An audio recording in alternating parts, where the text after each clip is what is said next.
Fernando Diniz veio para o Cruzeiro. A campanha dele é a pior da história. É a pior da história.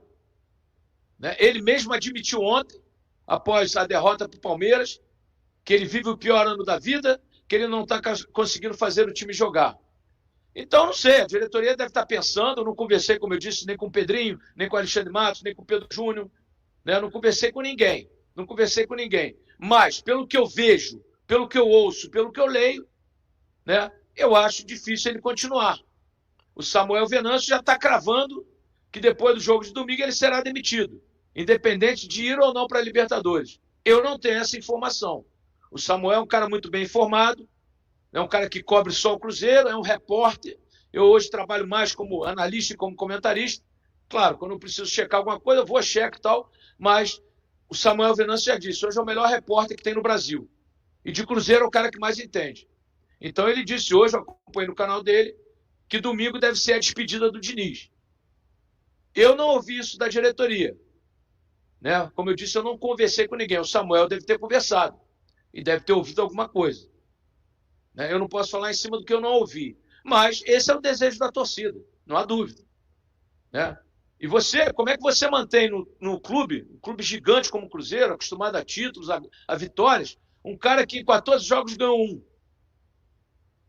Realmente é difícil. Agora, vamos falar o outro lado? O time do Cruzeiro é limitado. O time do Cruzeiro é um time que fez um turno espetacular, além da expectativa de qualquer um de nós, porque o Cruzeiro, vamos recapitular, o Cruzeiro foi eliminado da Copa do Brasil pelo Souza da Paraíba, se lembra? Foi um vexame, uma vergonha. Ronaldo no comando, o Cruzeiro ia brigar para não cair. Né? Aí quando foi em julho, o Pedrinho comprou o clube. Os 70% do Ronaldo. Chegou a 90%, ele é o dono. E o Cruzeiro, a instituição, tem 10%. Trouxe reforço, gastou 200 milhões na pré-temporada. O Cruzeiro foi um dos clubes que mais gastaram na pré-temporada. Gastou mais de 200, quase 200 milhões. Trouxe o Cássio, que fecha o gol, mas que toma uns gols também que não dá para entender. Ontem ele fechou o gol. Se não fosse ele, o Palmeiras tinha metido 5. Mas a bola do primeiro gol passou debaixo do corpo dele. Né? Falhou no primeiro gol do Racing lá. Quer dizer, nos jogos decisivos. O torcedor está vendo isso também. Quem acertou? Matheus Henrique. Espetacular. Botou a camisa do Cruzeiro e não sentiu nada. Caio Jorge. Tem voltado a fazer gols. Ambos estão machucados. Matheus Pereira. Ontem fez um golaço. Mas faz um jogo razoável e 10 ruins. Eu já disse. Ele se acha o Zidane. Né? Participa pouco do jogo. Perninha para lá, perninha para cá, depois fica puto da vida comigo, porque eu faço comentário. E da vida dele eu não sei, não conheço ele, nem quero conhecer. Mas como jogador é isso que eu estou falando. Ele se acha o Zidane, e não é. Tá 1 milhão de anos-luz longe. Então, gente, é difícil. O Marlon tá muito mal, o Marlon. Ontem deu passe para o Matheus Pereira fazer o gol. Foi a grande jogada e fez uma outra jogada que ele driblou 5 e quase fez o gol. O William caiu de produção de forma assustadora. A zaga caiu. O meio-campo não funciona. É difícil para qualquer treinador, gente. Se você trouxer o Guardiola, ele vai pegar esse time e não vai dar jeito. Então o problema não é só o treinador. O Diniz está numa fase péssima, ele mesmo admitiu? Ok, tá. O Diniz faz um péssimo trabalho? Faz. Ninguém é cego. Né? Então é o seguinte, o Diniz faz o pior trabalho da história. Talvez o pior trabalho de um treinador comandando o Cruzeiro. Talvez o pior trabalho de um treinador comandando o Cruzeiro. Né? Agora, a diretoria contratou. O Wallace não deu certo até agora. Só quem deu certo? O Cássio, com esses, né, problemas que eu citei. O Caio Jorge, que também estava metendo gol, meteu gol em final. E o Matheus Henrique. No mais, os caras contratados ainda não deram certo. Ainda não deram certo. Tá? Agora, uma coisa é uma coisa, outra coisa é outra coisa. O grupo é muito limitado. Haja vista que o Pedro Lourenço, que é o dono, já disse que vai trazer, ano que vem, jogadores de alto nível e campeões. Porque o Vanderlei Luxemburgo sempre falou isso. Todo clube tem que ter cara campeão. Alguém vai dizer que o Alexandre Matos não é campeão? O cara é campeoníssimo. Onde vai, ele ganha título. Agora também, né, a torcida está cobrando uma coisa em 5 meses. Em 5 meses. Eu acho que a cobrança é mais em cima do que o Cruzeiro mostrou, além da expectativa, do que a quem. Então, como ele chegou e o campeonato inteiro ele estava entre o sétimo e o terceiro lugar, o torcedor se sente no direito de cobrar uma vaga na Libertadores. Tá certo? Então, concordo com o torcedor. Pela expectativa boa criada. Porque todo esse planejamento era para o ano que vem. É para 2025. O Cruzeiro antecipou etapas. Ou alguém vai discordar de mim? O Cruzeiro antecipou etapas que nem você, nem eu, nem os próprios dirigentes imaginavam que ele fosse chegar a uma final de Sul-Americana. Ninguém. Ninguém. Tá certo? Então o Cruzeiro antecipou etapas. Ninguém esperava que o Cruzeiro estivesse disputando o campeonato do sétimo ao terceiro lugar e, no turno, ele chegou a estar disputando o título. Se eu não me engano, o líder tinha 36, ele tinha 32 pontos. Estava perto ali do líder. Então ninguém esperava isso. Então talvez essa expectativa criada além do que o Cruzeiro prometia faz com que o torcedor fique chateado. Mas se o torcedor voltar um pouquinho atrás, ele vai lembrar que o Cruzeiro estava no inferno, que o Cruzeiro estava na lama, que o Cruzeiro estava entregue aos leões, que o Cruzeiro estava para fechar as portas, e quem não deixou foi o Pedro Lourenço, que botou comida na mesa, que pagou salários, que deu publicidade, que pagou a água, que pagou a luz, e ele não era dono. Ele era apenas um torcedor apaixonado, como sempre foi, e sempre colocou dinheiro no clube. Então, gente, é preciso ter critério. O Cruzeiro não é o Flamengo que está pronto, não é o Palmeiras que está pronto, não é o Botafogo que está pronto, não é o próprio Atlético Mineiro, que já vem organizado há algum tempo, foi campeão em 21, ganhou a Copa do Brasil e Brasileiro. Então, calma. O Cruzeiro veio do inferno.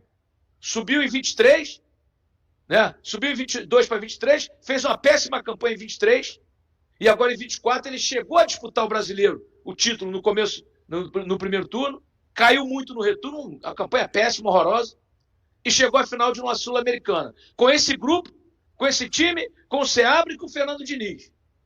Então o Cruzeiro foi além da expectativa. Se eu estiver errado, alguém me corrija, não tem problema. Né? Eu estou dando uma opinião coerente, consciente. Vocês são passionais, são torcedores, estão no direito de vocês. Né? Então eu tenho que analisar com racionalidade, com frieza. Repito, eu imagino que a diretoria do Cruzeiro, quando trouxe o Diniz, chamou o Diniz e disse: ó, Diniz, termina esse ano e vamos montar um grupo forte para o ano que vem. Eu imagino isso. Mas se o próprio Diniz está dizendo que ele não tem condições, que ele está se sentindo mal, que é o pior ano da vida dele, que ele não consegue fazer um grande trabalho, então ele mesmo deveria chegar e pedir demissão. Né? É o que se espera. Não precisa nem a diretoria mandá-lo embora. Ele mesmo deveria chegar e falar: ó, Pedro, Alexandre, Pedro Júnior, eu agradeço demais a honra de ter dirigido o Cruzeiro, mas para mim não dá. Eu vivo o pior momento da minha carreira e eu vou atrapalhar. Ok. Acho que o Diniz é um cara ético para fazer isso. Né?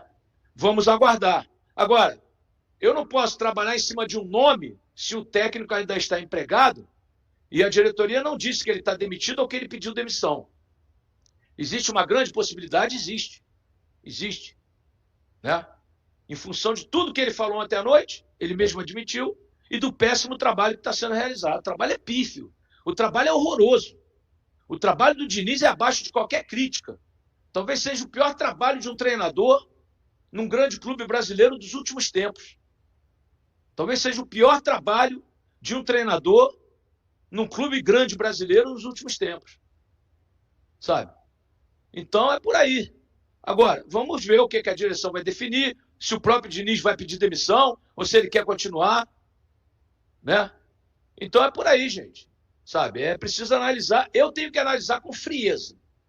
Dentro de tudo que eu vejo, tive com o Diniz lá em Assunção, troquei meia dúzia de palavras com ele, não conheço ele, não estou aqui para defendê-lo ou para condená-lo, estou aqui para analisar os fatos. E os fatos mostram que a campanha dele é péssima, o trabalho dele é péssimo. Foi péssimo no Fluminense, né? E está sendo péssimo agora. Tá certo? Então, vamos ver o que a diretoria vai propor a partir de domingo. Ainda que se classifique para a Libertadores, que a chance é bem remota. O Bahia teria que perder ou empatar e o Cruzeiro ganhar. Né? Que o Bahia tem 50 pontos. O Cruzeiro teria que ganhar do Juventude lá. Isso não é tanto problema, porque o Juventude já está se mantendo na elite. Mas o Juventude quer chegar à Sul-Americana. Quer dizer, e o Cruzeiro está todo quebrado. sem Matheus Henrique, sem Caio Jorge. Ontem perdeu mais 2 jogadores. Está complicada a situação do Cruzeiro. Então, dificilmente ele vai chegar à Libertadores. Mas estará na Sul-Americana, como esteve esse ano e chegou à final. Né? E vai disputar a Copa do Brasil, ele é o rei de Copas. Quem tem mais tem 6, e é o Cruzeiro, o maior ganhador da Copa do Brasil. Tá certo? E o Campeonato Brasileiro, como o Pedro Lourenço, o Pedro Júnior e o Alexandre Matos vão montar uma equipe espetacular para o ano que vem, com jogadores de alto nível e campeões, e todo mundo está falando em Gabigol e Dudu. Gente, Dudu, Gabigol e Caio Jorge é um puta ataque. Quem disser o contrário está de sacanagem. É um baita de um ataque. Se forem confirmados, o Cruzeiro está começando a trazer jogadores campeões, por onde passaram. E o Gabigol tem 27 anos, o Dudu tem 32. Né? Agora, é preciso esperar, vai contratar zagueiro, vai contratar jogador de beirada, vai contratar volante, é a realidade. É a realidade. Sabe?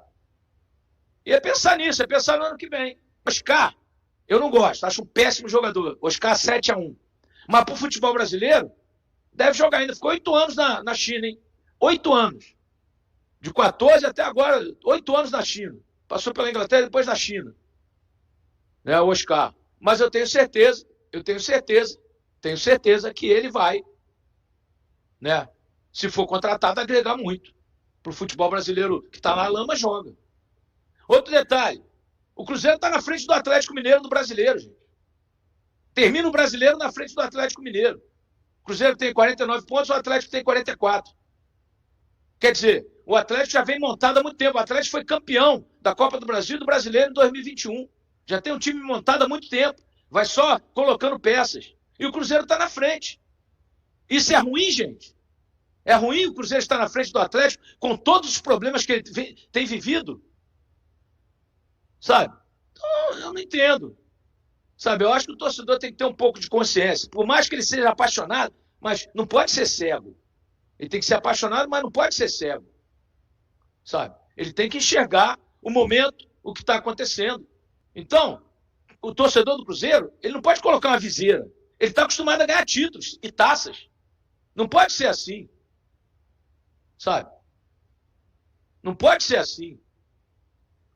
O Cruzeiro já disse, a terra arrasada foi lá atrás. Agora é um horizonte aberto para o Cruzeiro voltar a ganhar taças. Sabe? Porque vai contratar jogadores importantes. É fundamental ter jogadores campeões. E o Cruzeiro vai trazer jogadores campeões. Porque essa é a determinação do Pedro Lourenço. E é por aí, cara. Mas eu gosto muito do Luiz Castro. Não cabe a mim indicar treinador. Eu não sou pago para isso. Né? Eu não trabalho para o Cruzeiro. Eu não posso indicar. Se quiserem me contratar como consultor, aí eu vou dar meu preço, vou fazer um contrato com a minha empresa, aí é diferente. Mas aqui eu posso dizer quem eu gosto. Eu gosto do Luiz Castro. Gosto muito. Muito. Acho um baita treinador que largou o Botafogo no meio da temporada ano passado, ia ser campeão, e foi lá para o mundo árabe, ganhou os petrodólares e foi demitido. Gosto muito dele. Sabe? Agora, é preciso fazer um trabalho, né, consciente, analisar com coerência, por aí, cara. Né? O Renato seria uma grande contratação também, mas, repito, o Cruzeiro tem um técnico empregado até domingo, pelo menos. Né? Até domingo, pelo menos, ele é o técnico. Samuel Venâncio diz que ele sai no domingo. Vamos ver. Vamos aguardar. O Cruzeiro vai vir gigante, mais gigante do que ele já é, né, em 2025. Ei, vem Gabigol aí. Se a Itatiaia já deu que dia 2 de janeiro ele vai ser anunciado. Que maravilha. Que maravilha. Que maravilha. É aniversário do Cruzeiro, 2 de janeiro. O presente, o Gabigol. Que coisa linda, hein? Que coisa linda, hein? Que coisa linda, hein? E o Dudu? Rapaz, Dudu, Caio Jorge, Gabigol. Ó, o time está começando a mostrar que é campeão, hein?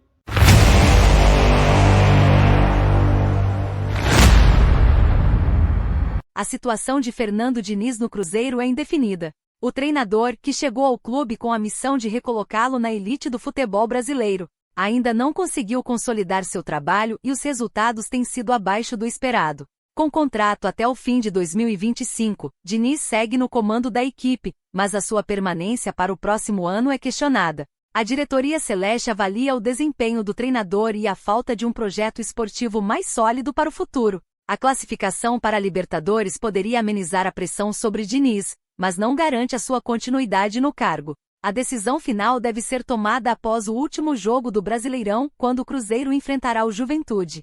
E aí, galera? O que acharam? Deixe nos comentários. Não se esqueçam de deixar o like e de se inscreverem no canal e ativar o sininho para receber as notificações. Até mais, Nação Celeste! Vamos pra frente!